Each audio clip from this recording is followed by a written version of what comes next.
Hello student, आप सभी का मैथमेटिक्स वाले चैनल में स्वागत है।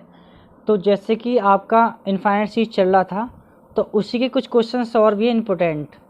तो आप इसमें मैं आपको कीवर्ड भी सिखाऊंगा कि मतलब कौन सा टेस्ट कब लग सकता है, कौन सा टेस्ट कब फेल होगा। तो आइए इम्पोर्टेंट क्वेश्चन से स्टार्टिंग शुरू होती है। आपका क्वेश्चन नंबर 19 है। ये इम्पोर्टेंट क्वेश्चन में आता है और इसी टाइप के क्वेश्चन आपको पेपर में देखने को मिलेंगे। आइए तो हम क्वेश्चंस लिखते हैं। तो 2x plus 3x square upon 8 plus 4x cube upon 27 this n plus 1 x की पावर n अपॉन n की पावर क्यूब। क्लियर? इस टाइप से आपको दिया हुआ है। अब मेरी बात को समझना ध्यान से। ये n की पावर क्यूब आया कैसे, वो भी हम सिखाएंगे आपको। समझिए, 2x अपॉन, क्या मैं इसको 1 की पावर क्यूब लिख सकता हूँ? देखते जाओ। अब 8 है तो 2 की पावर क्यूब लिख सकता हूँ। 4x की क्यूब अपॉन 3 की क्यूब लिख सकते हैं। अब देखिए 2, 3, 4 का tn में टर्म क्या होगा? n प्लस 1 होगा। x की पावर 1, 2, 3 होगा, x की पावर n हो गया अपॉन 1, 2, 3 का tn में टर्म क्या होता है? n होता है और पावर 3 चलिए तो पावर 3 हो जाएगा। क्लियर हुआ? बात समझ में आ गया होगा। तो यहाँ से आपको क्या मिला? हेयर un इक्वल टू आपको मिल गया n प्लस 1 तो x की पावर n अपॉन n की पावर क्यूब। क्लियर हुआ? अब मैं आपको समझा देता हूँ, मेरी बात को समझना। देखिए, इन कुछ कीवर्डों को आप लिख लीजिए समझने के लिए। सबसे पहली बात, कंपैरिजन टेस्ट फेल कब होता है और फेल होने, देखो पहली टर्म्स, पहली बात क्या है? होल पावर ऑफ n आ जाए या n स्क्वायर आ जाए या आपका n की पावर 3/2 आ जाए, तब आपको क्या करना होगा? अप्लाई करना होगा। क्या करना होगा? Cauchy test. ठीक है, बात समझ में आ गई होगी। Cauchy test. सेकंड कंडीशंस, यदि आपके क्वेश्चन में x आ रहा है या x स्क्वायर आ रहा है, यदि ऐसा फॉर्म बन रहा है तो आपको अप्लाई करना होगा रेशो टेस्ट। क्लियर? या आपको फैक्टोरियल आ रहा हो, जैसे फैक्टोरियल बोलते हैं ना, फैक्टोरियल, जैसे फैक्टोरियल n आ गया, फैक्टोरियल 2 कुछ समथिंग इस टाइप से आ रहा, तो भी आपको स्टार्टिंग करनी है रेशो टेस्ट से। मेरी बात ध्यान से समझ में आ गया होगा आपको। जो भी कीवर्ड्स में याद आते जाएंगे आपको बताते चले जाऊंगा, ये आपको याद रखना होगा। अब देखो x आ रहा है तो कौन सा लगाएंगे? रेशो टेस्ट लगाना पड़ेगा। तो रेशो टेस्ट आपको याद होना चाहिए। तो un दिस ये रहा, un प्लस 1 यहाँ हो जाएगा। तो n प्लस 2 इंटू एक्स की power n plus 1 upon n plus 1 का होल क्यूब। बात आई समझ में? आइए, अप्लाइंग रेशो टेस्ट। तो limit n tends to infinity of un upon un plus 1 equal to limit of n tends to infinity, un की value कितनी है? n प्लस 1 इंटू एक्स की पावर n अपॉन n की cube. देखो यदि मैं यहाँ रखूँगा तो ये उल्टा हो जाएगा, तो थोड़ा ऐसे लिख ले, शॉर्ट लिखने में कोई दिक्कत नहीं है। Into X power n plus 1। आइए सॉल्यूशन कर लेते हैं थोड़ा सा इसका। Limit of n tends to infinity, यदि मैं यहाँ से n कॉमन लेता हूँ तो दिस ये मिलेगा, यहाँ से n की क्यूब है, यहाँ से n की क्यूब बाहर आ जाएगा कि जब n कॉमन लेंगे हम। ठीक है, यहाँ से n कॉमन लिया तो 1 प्लस 2 अपॉन n मिलेगा और इसको x power n into x लिख सकते हैं। देखो इससे कैंसिल ये हुआ, दिस ये कैंसिल हुआ, एक्स एन से एक्स एन कैंसिल होगा। लिमिट रख देता हूँ। देखो 1 प्लस 1 अपॉन इन्फिनिटी मतलब 0, तो यहाँ से 1 इंटू दिस, यहाँ 1, यहाँ 1 हो गया और यहाँ x मिला, तो मतलब मुझे मिल गया 1 अपॉन एक्स फाइंड होगा। देखो रेशो टेस्ट जब ऐसा फॉर्म लगाते तो आपको 1 अपॉन एक्स फाइंड होता है।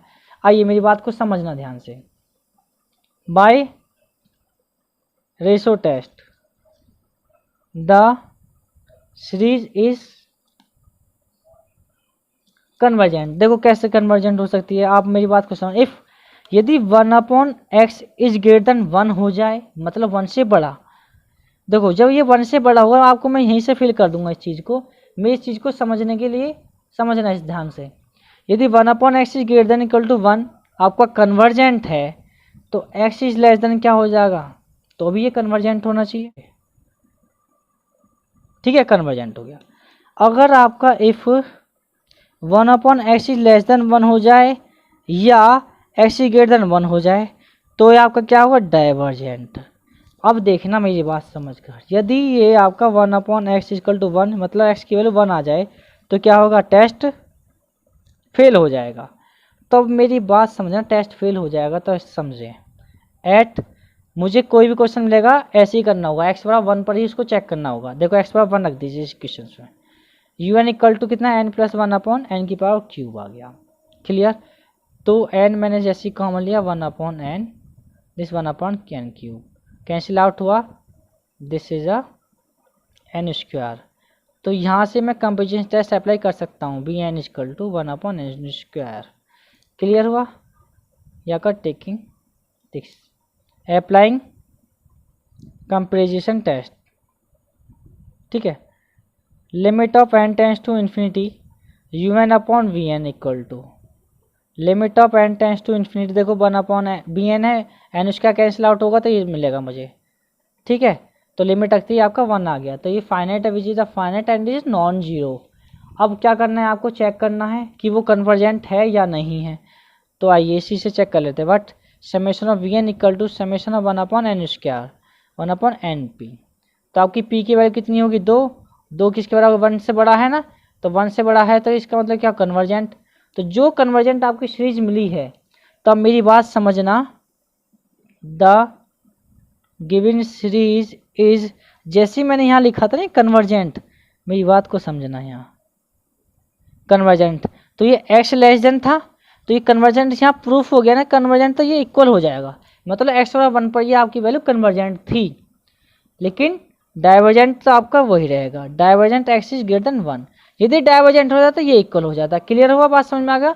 तो ये मेन आपका आंसर दिस इज ये रहेगा। क्लियर हुआ। अरे क्वेश्चन नंबर 20 देखते हैं। देखो जो भी इंपॉर्टेंट है वो आपको बता दे रहा हूँ मैं। आइए 2x upon 1 square plus 3 square upon 2 cube into x square plus 4 cube upon 3 की पावर 4 इंटू एक्स की पावर क्यूब। लास्ट टर्म ऐसा आपको दे रखी है n की पावर n प्लस 1 दिया हुआ है, तो यहीं से उठा लीजिए इसको। Here is U N equal to n plus 1 की पावर n इंटू एक्स की पावर n अपॉन n की पावर n प्लस 1, ये आपको है। आइए इसको सॉल्व करते हैं। मैंने आपको बता रखा जब x की पावर आ रही है तो कौन सा टेस्ट लगाते हैं, रेशो टेस्ट। तो रेशो टेस्ट के लिए यू एन प्लस 1 भी चाहिए मुझे, तो यू एन प्लस 1 क्या होगा, n की जगह n प्लस 1 ऐड कर देंगे तो 2 हो जाएगा, ये n प्लस 1 इंटू एक्स की power n plus 1 upon n plus 1 into n plus 2। Clear. Applying ratio test, तो रेशो टेस्ट लगाते हैं। Limit n tends to infinity U N upon U N plus 1 equal to limit n tends to infinity, देखो U N कितना ये रहा,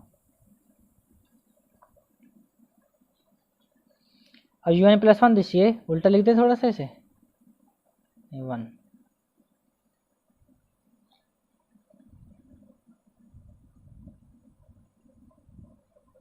clear. आइए limit n tends to infinity, यहाँ से मैंने n कॉमन लेते हैं, n की पावर n बाहर आ जाएगा 1 अपॉन, देखिए 1 प्लस 1 अपॉन n की पावर n इंटू एक्स की पावर n। ऐसे ही मैं यहाँ से कॉमन ले लेता हूँ, तो जैसे ही मैं यहाँ से कॉमन लूँगा तो देखिए मेरी बात समझना, जैसे मैं n कॉमन लूँगा तो यहाँ से n की पावर n प्लस 2 कॉमन होता है। देखो एक n हो गया और n स्क्वायर कॉमन हो गया, यहाँ बचा 1 प्लस 1 अपॉन n की power n into 1 plus 1 upon n की पावर 2। थोड़ा आपको समझ में आ गया वो, देखो कैसे n जैसे मैं कॉमन लूँगा तो n प्लस 2 कॉम बाहर आएगा, तो एक n की power n into n square हो गया। अब यहाँ क्या बचा, 1 प्लस 1 अपॉन n की पावर n प्लस 2 बचा, तो मैंने इसको दोनों तरफ अलग अलग लिख लिया, ठीक है। तो ऐसे ही मैं यहाँ कर देता हूँ, n की पावर n इंटू n मिला, इंटू इसी टाइप से यहाँ लिख देते हैं। देखो जैसे मैं यहाँ कॉमन लूँगा n, तो n प्लस 1 होगा तो n की पावर n इंटू n हो गया। क्लियर। दूसरा 1 plus 1 upon 1 plus 2 upon n की पावर एक n into 1 plus 2 upon n। Okay, अब x की पावर n को x की पावर n इंटू एक्स लिख लेता हूँ। बात समझ में आ गई होगी। इस दोनों टर्मों से ये कैंसिल हुआ, इससे ये कैंसिल हो गया, एक्स एन से एक्स एन कैंसिल हो गया। और कुछ कैंसिल हो रहा हो तो नहीं, और कोई कैंसिल नहीं हो रहा। लिमिट रख दीजिए n टेंस टू इन्फिनिटी। देखो इस n टेंस टू इन्फिनिटी पे ये टर्म बनी आपकी e, अब ये भी टर्म आपकी बनी e, ये टर्म क्या बन गया 1, क्योंकि 1 + 1 अपॉन इन्फिनिटी मतलब ये 0 हुआ, यहाँ से 1 बच गया। यहाँ से क्या बना e⁻², इंटू ये क्या बना आपका, ये 1 बना, इंटू एक्स, तो ये कैंसिल आउट होकर क्या बना 1/x। तो ये बात आपकी यहाँ तक निकल कर आ गई। तो क्योंकि आप जानते भी हो वैसे भी 1 + 1/n की पावर n क्या होता है, e होता है, यहाँ 2 आ जाए तो e2 हो जाएगा। तो बात तो यहाँ समझ आएंगे, by ratio test series is convergent if 1/x is greater than 1 या x लेस देन 1, तो आपका क्या होगा कन्वर्जेंट। ठीक है, इफ 1/x लेस देन 1 या x ग्रेटर देन 1, तो ये आपको क्या होगा डाइवर्जेंट। बात समझ में आ गई। टेस्ट फेल क्या होगा, टेस्ट फेल जब x बराबर 1 पर टेस्ट फेल हो जाएगा। तो हम x बराबर 1 पर ही इसको चेक करेंगे। ओके, आइए एट x = 1 पर रखिए 1, इस इक्वेशन यहाँ रख दीजिए un में। तो un = आ गया n + 1 की पावर n अपॉन n की पावर n + 1 आ गया हमारा निकल के। ठीक है, आइए सॉल्यूशन और देख लेते हैं। n कॉमन लिया तो n की पावर n बाहर आया, 1 + 1 अपॉन n की पावर n हो गया। यहाँ से क्या बना n की पावर n इंटू n लिख सकते हैं, इससे कैंसिल आउट होगा। तो देखो मुझे मिल गया ये टर्म्स। तो मैं इसमें कंपेरिजन टेस्ट लगा सकता हूँ, क्योंकि यहाँ से मुझे टेकिंग ऑफ n = 1/n मिल गया। तो हम क्या लगा सकते हैं, अप्लाइंग कंपेरिजन टेस्ट। देखो जो कंपेरिजन टेस्ट लग रहा है तो उसे लगा लीजिए, नहीं लग पाएगा तो आगे चलेंगे रेशो के बाद में। ओके, आइए limit n tends to infinity un/vn = limit n tends to infinity un/bn, 1/n cancel होगा, दिस इज ए। तो ये क्या हुआ e, मैंने आपको बता रखा e क्या होता है 2.71 की वैल्यू होती है, 1 से बड़ी है तो क्या हो गया which is finite and non zero. तो अब इसको चेक करने के लिए क्या करोगे आप, सीधा सीधा डायरेक्ट ही आ जाइए। What summation of u vn = summation of 1/n, summation 1/n के पास p। तो p किसके बराबर 1, और 1 क्या होता है डाइवर्जेंट कंपेरिजन टेस्ट में। तो डाइवर्जेंट हो गया तो आपकी then the given series is. अब देखो कन्वर्जेंट कब था, जब x लेस देन 1 था, और डाइवर्जेंट हुआ ना, जिस वैल्यू पर डाइवर्जेंट हुआ देखो उस पर इक्वल लग जाएगा। बस ये है असली मुद्दा इसका, जिस पर जैसे डाइवर्जेंट हुआ तो यहाँ इक्वल आ जाएगा, यदि कन्वर्जेंट होता तो इस यहाँ इक्वल हो जाता। तो ये भी आपका सॉल्यूशन हो गया। बात समझ में आ गई होगी आपको। तो स्टूडेंट अगले क्वेश्चन की तरफ चलते हैं, कुछ और भी आपके इंपॉर्टेंट क्वेश्चन आ जाते हैं। आइए मैं देखता हूँ आपका क्वेश्चन इंपॉर्टेंट। तो क्वेश्चन नंबर आपका 22, आइए तो 22 का फर्स्ट पार्ट देखते हैं। तो 22 का फर्स्ट पार्ट बोलता है 1 + x/2 + x^2/5 + x^3/10 x/n/n² + 1। बात आई समझ में। आइए क्या मैं इसको ऐसे लिख सकता हूँ, देखो x⁻0/1, ठीक है लिख सकते हैं, चाहे मैं इसको 1² लिख सकता हूँ। देखो अभी सॉल्यूशन आपको मैं दिखाता हूँ असली खेल क्या है, या 0 भी लिख सकते हैं। आइए समझते हैं, मैं आपको सिखा देता हूँ। x⁻0/1 + x/1² + 1 + x²/2² + 1 + x³ + 1। तो देखिए इस टाइप से सीरीज बनी, x⁻n/(1, 2, 3) का क्या हुआ n² n + 1, ये टर्म आपकी आ गई। एक चीज़ आपको और समझा देते हैं, जिस टर्म से आपका सीरीज नहीं बन पा रहा है, सीरीज यहाँ से बनना है तो उस टर्म को नेगलेक्ट कर देते हैं। दूसरी बात, अब यहाँ आ गया x, तो मैंने आपको बताया टेस्ट कब फेल होता है, कंपेरिजन। फिर से दोहरा देता हूँ बात, कंपेरिजन टेस्ट फेल होता है जब एनी टर्म्स आ रही हो आपकी, या x और x² की टर्म्स आ रही हो, या फैक्टोरियल n टाइप का आ रहा हो टर्म्स, या आपकी टर्म्स जो हैं वो इंक्रीज हो रही हों। ठीक है, टर्म्स आपकी इंक्रीज मतलब बढ़ रही हों आगे को, तब होगा। तो here U N equal to X N upon N square plus 1। तो यू एन प्लस 1 क्या मिलेगा आपको, X power N plus 1 upon N plus 1 का होल स्क्वायर प्लस 1। ओके,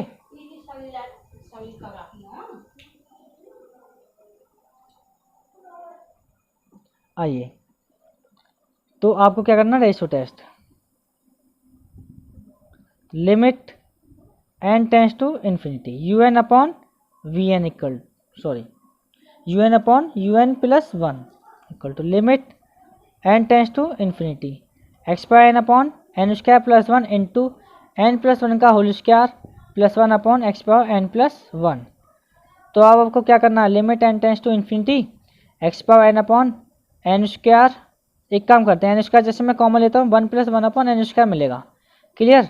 अब ऐसे मुझे एन स्क्वायर यहाँ से कॉमन ले लेता हूँ, 1 प्लस 1 अपॉन एन की होल स्क्वायर हो जाएगा, ठीक है, प्लस 1 अपॉन एन स्क्वायर। बात समझ रहे हो, इंटू एक्स, इससे कैंसिल आउट ही हो गया, इससे कैंसिल आउट हो गया। तो अब मैं सॉल्यूशन देखता हूँ, देखो लिमिट रखता हूँ, तो देखो यहाँ से क्या मिला 1, बाकी टर्म 0 होगी अपॉन ये भी 1 इंटू एक्स, तो मुझे 1 अपॉन एक्स मिल गया। तो by ratio test is convergent होगा जब if X is greater than 1 या X is less than 1 is a convergent, या 1 upon X is less than 1 या X is greater than 1 is a divergent. अब आप सोच रहे हो ये तो ग्रेटर देन हो रहा है, यहाँ से चेक करना बस, ओनली यहाँ से। टेस्ट फेल कब होगा, जब एक्स बराबर 1 पर होगा। आइए टेस्ट फेल से ही चेक करते हैं हम। एट एक्स इक्वल टू 1 पर रख दीजिए यहाँ 1, U N equal to 1 upon N square plus 1। तो क्या मैं यहाँ से एन स्क्वायर कॉमन ले सकता हूँ, देखो यहाँ मिला मुझे एन स्क्वायर, तो मुझे यहाँ से वी एन मिल गया, V N equal to 1 upon N square हो गया। तो कंपेरिजन टेस्ट लगा सकते हैं हम। तो limit N tends to infinity U N upon V N equal to limit N tends to infinity 1 upon N square, इससे कैंसिल आउट होगा तो सी मिलेगा। लिमिट रखने के बाद क्या बना 1, ये क्या हो गया आपका, which is a finite and non zero. Okay, यहाँ से बात समझ में आ गई। तो आपको वही लिखना है, by comparison test summation of u n and summation of we n either convergent and divergent, clear. आइए but summation of V N equal to summation of 1 upon we n कितना n square summation of 1 upon n p. तो आपका P से compare करना, P 2 से बड़ा 1 से बड़ा है, तो 1 से बड़ा है तो क्या होगा कन्वर्जेंट। देन तो कन्वर्जेंट हो गया ना प्रूफ। तो कन्वर्जेंट किस पे था, एक्स इज लेस देन 1 पे, तो वो क्या हो जाए जब यहाँ से कन्वर्जेंट था ये इस पर इक्वल लग जाएगा, क्लियर। और डाइवर्जेंट ऐसा कैसे रह जाए, डाइवर्जेंट था एक्स ग्रेटर देन 1 पर, क्लियर। तो आपका ये सॉल्यूशन हो गया। ओके स्टूडेंट, वीडियो आपको अच्छी लगी हो तो वीडियो को लाइक शेयर एंड कमेंट कीजिए और हमारे चैनल को सब्सक्राइब कीजिए, बेल आइकन जरूर दबा देना ताकि आपके पास में कोई भी नई वीडियो आए तो उसकी नोटिफिकेशन सबसे पहले पहुँचे। और स्टूडेंट वीडियो को पूरा देखा करो, तभी आपको समझ में आएगा कि असली खेल क्या है, कैसे समझना है। Okay student.